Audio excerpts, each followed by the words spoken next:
क्या उदयपुर कांड के हत्यारोपी का है बीजेपी से कनेक्शन? क्या बीजेपी का सक्रिय सदस्य था हत्यारोपी रियाज?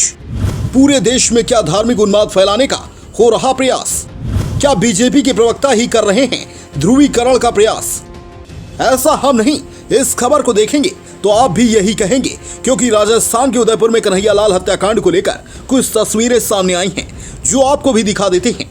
तस्वीरों में जिसे आप देख रहे हैं वो आरोपी रियाज है, जिसका कनेक्शन बीजेपी से जोड़ा जा रहा है। इसको लेकर कांग्रेस भी अब हमलावर हो गई है। कांग्रेस ने भी वायरल फोटोज के आधार पर मोदी सरकार पर निशाना साधा है और कांग्रेस प्रवक्ता पवन खेड़ा ने नई दिल्ली में कॉन्फ्रेंस की। इस दौरान उन्होंने कन्हैयालाल के हत्यारे रियाज के साथ बीजेपी लीडर और नेता प्रतिपक्ष गुलाब चंद कटारिया की तस्वीरों को साझा करते हुए जमकर बीजेपी को सवालों के घेरे में ले लिया है। उन्होंने क्या कुछ कहा है, दिखाते हैं आपको। इन तस्वीरों के बाद और ये बड़े महत्वपूर्ण तथ्य हम सबके सामने आए हैं। आप सोचिए, अगर ये सिर्फ तस्वीर होती तो चलिए हम सोचते कि किसी सामाजिक कार्यक्रम की तस्वीरें होंगी, होती हैं राजनीतिक दलों की, नेताओं की, लेकिन ये फेसबुक पोस्ट स्पष्ट करती है कि रियाज अटारी कन्हैयालाल का हत्यारा, आतंकी रियाज अटारी भारतीय जनता पार्टी का सदस्य, सक्रिय सदस्य है।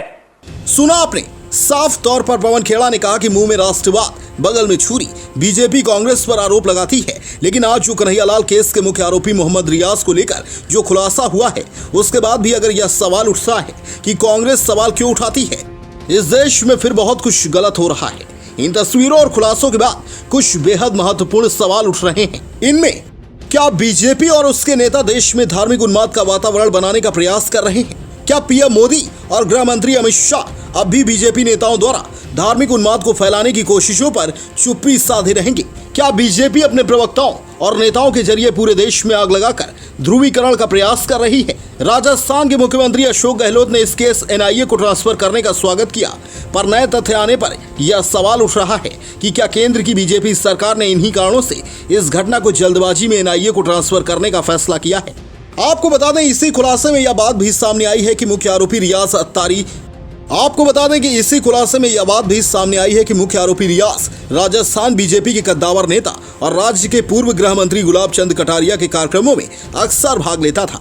सिर्फ इतना ही नहीं, मुख्य आरोपी रियाज की बीजेपी अल्पसंख्यक इकाई की बैठकों में शामिल होने की तस्वीरें भी अब दुनिया भर के सामने हैं। सच आपने भी देखा, अब आगे और क्या कुछ निकल कर सामने आता है, ये देखने वाली बात होगी।